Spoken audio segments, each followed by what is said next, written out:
Religion. Célébration de la fête de Noël à Pointe-Noire, Congo-Brazzaville.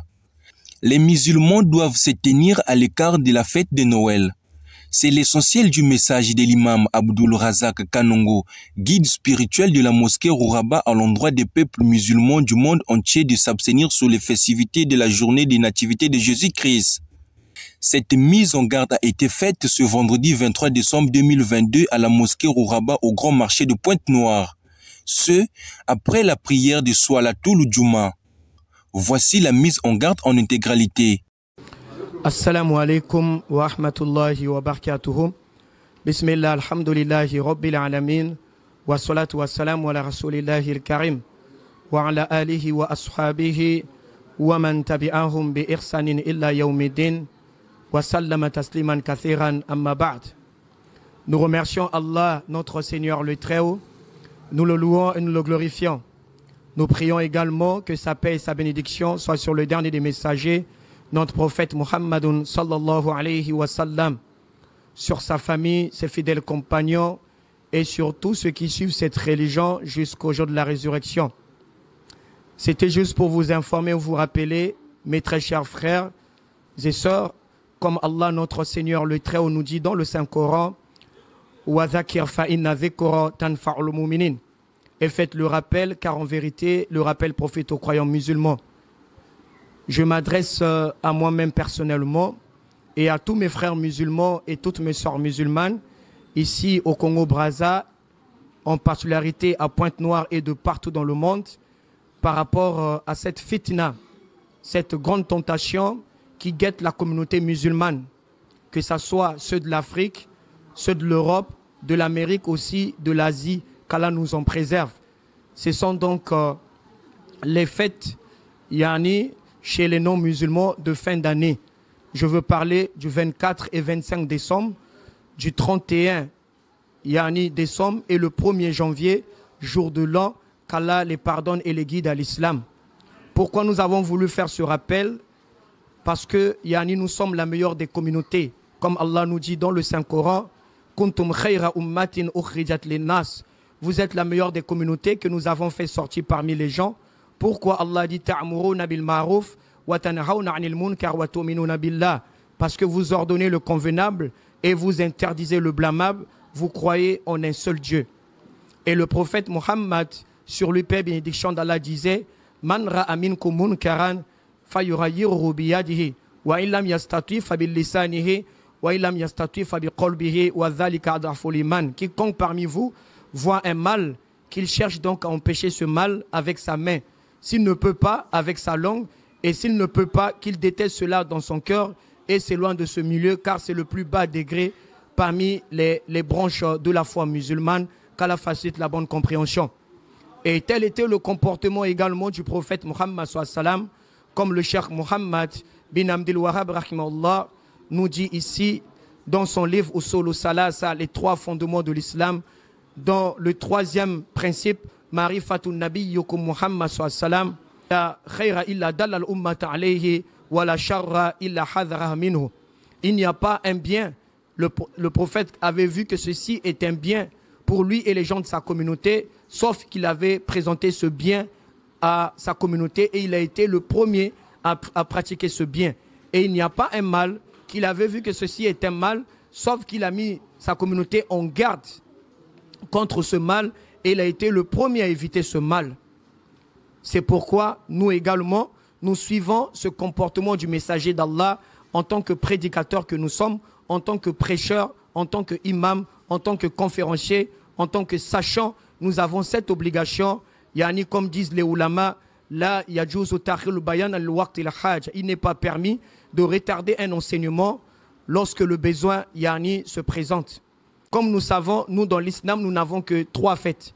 Il y a la fête ici qu'on appelle par Eid al-Fitr, la fête de la rupture du jeûne du mois de Ramadan.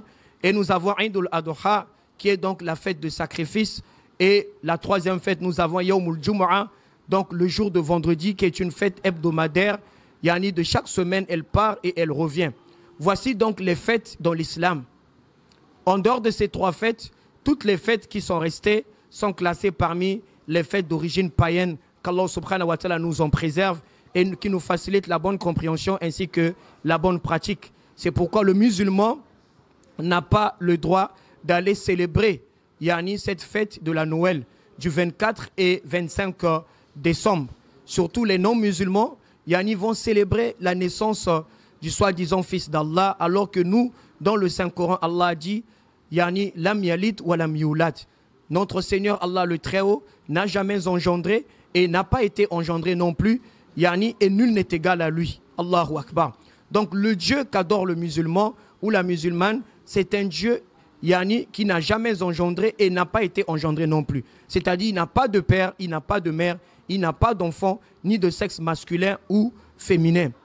C'est pourquoi les savants musulmans disent qu'il est strictement interdit aux musulmans et aux musulmanes d'aller célébrer cette fête, car c'est une fête non légiférée, ni de consommer toute boisson qui a été achetée à l'occasion de cette fête, ni la nourriture qui a été achetée à l'occasion de cette fête, ni répondre aux salutations quand les non-musulmans viennent vers nous en disant « Joyeux Noël », on ne répond pas, car Allah dit « Lakum dinukum waliyadin », à vous votre religion et à moi ma religion. Dis clairement mon frère, ma soeur, à ce non-musulman, je suis musulmane, nous dans l'islam, nous ne célébrons pas cette fête de la Noël. Comme Allah dit, à vous votre religion et à moi ma religion. Car Rasul sallallahu alayhi wa sallam disait, Man tashabbaha biqawmin fahuwa minhum. Quiconque se ressemble à un peuple parmi les païens, il devient un des leurs. Donc même orner nos maisons, comme on voit certains musulmans ou certaines musulmanes, se cachent derrière cette fête en disant la fête des enfants. Là, nous n'avons pas au sein de la communauté une fête au nom de la fête des enfants. Là, vous voyez? Donc ils se cachent derrière pour aller mettre dans leur maison telles que des pompées, des jeux de lumière, des sapins ou des pères Noël. Ils achètent des jouets à leurs enfants. Là, ça c'est une confusion. Surtout pendant cette période, Rasul sallallahu alayhi wa sallam disait Innal halala bayyinun wa innal harama bayyinun. Le licite est clair et l'illicite est clair. Wa baynahuma umurun mushtabihat. Et entre le licite et l'illicite, il y a une troisième catégorie des choses qu'on appelle par umurun mushtabihat, des choses qui prêtent à confusion. Là, ya'lamuhunna kathir minan nas. La plupart des gens ne connaissent pas ces choses. C'est pourquoi il disait Rasul sallallahu alayhi wa sallam Faman ittaqa ash-shubuhat faqad istabra li dinihi wa irdihi. Quiconque se préserve contre les choses qui prêtent à confusion, quiconque s'éloigne de toutes choses qui prêtent à confusion, il a certes préservé sa dignité, son honneur et sa religion.